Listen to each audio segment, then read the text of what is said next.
Here we're getting ready to fit a new ring gear to a small horsepower Rolls. The old ring gear was both worn, and in an attempt to weld it, a previous shop had so hardened the teeth and worked the outer edges of the flywheel that it made it very difficult to cut off the old ring gear. Never weld on a flywheel or ring gear teeth.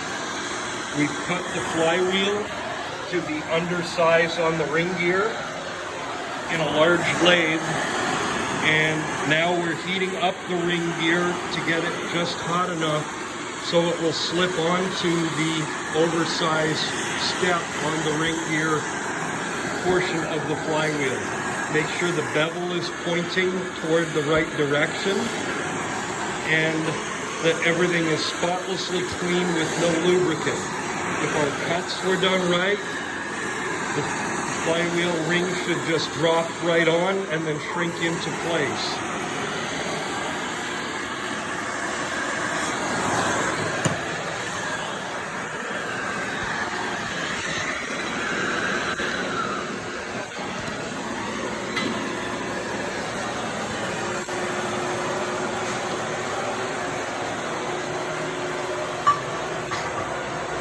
Just like that. Now we rotate it very slightly until it cools off and locks up. That helps ensure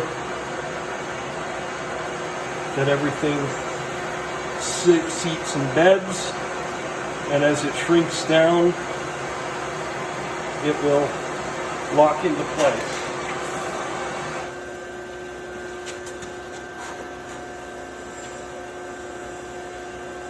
One of the things with these ring gears is that they're not always round when they come from the factory, or you get them new old stock from Rolls-Royce.